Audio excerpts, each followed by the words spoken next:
La traite des personnes et le trafic illicite de migrants sont souvent présentés de manière trop simplifiée. En réalité, ces deux infractions sont très complexes. Pour y répondre efficacement et durablement, il est important de comprendre ces complexités.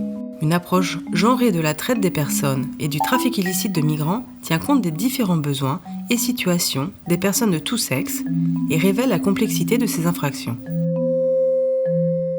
Cela nous permet de mieux comprendre les tendances et schémas typiques et d'adapter notre réponse en conséquence.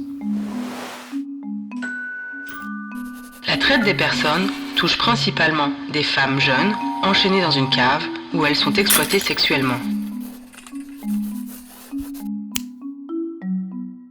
Les victimes de la traite peuvent être des femmes, des hommes, des filles ou des garçons.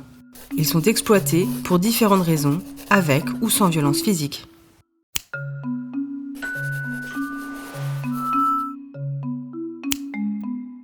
Seuls de jeunes hommes quittent leur pays et font appel au service des passeurs.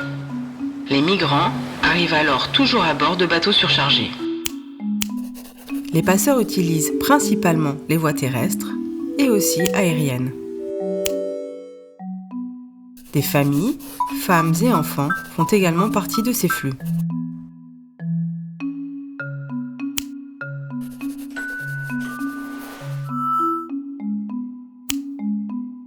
Seuls les hommes s'adonnent à la traite des personnes et au trafic illicite de migrants. Selon les chiffres, les femmes sont plus condamnées pour leur implication dans la traite que dans toute autre forme de criminalité organisée. La question du genre est à prendre en compte. Il a été démontré que les femmes n'ont souvent pas d'autre option que de coopérer avec les trafiquants et les passeurs. Elles pourraient aussi tenir des rôles qui les exposent plus à la détection. Les victimes de la traite, hommes ou femmes, ne devraient pas être inculpées pour des infractions qu'elles ont été forcées de commettre dans le cadre de leur exploitation.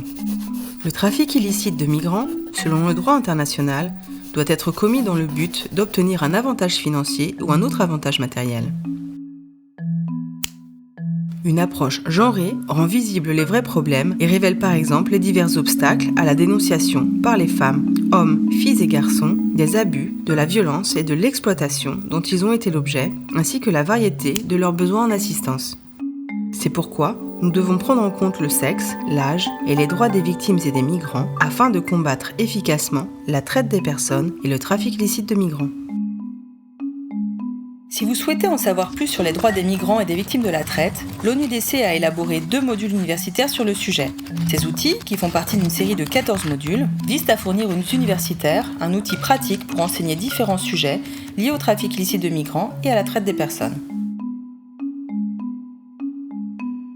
Aimeriez-vous en savoir plus sur la différence et les points communs entre la traite des personnes et le trafic illicite de migrants ?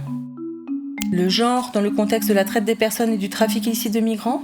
Comment les enfants sont affectés par le trafic illicite et la traite des personnes ? Alors rendez-vous sur www.unodc.org/E4J.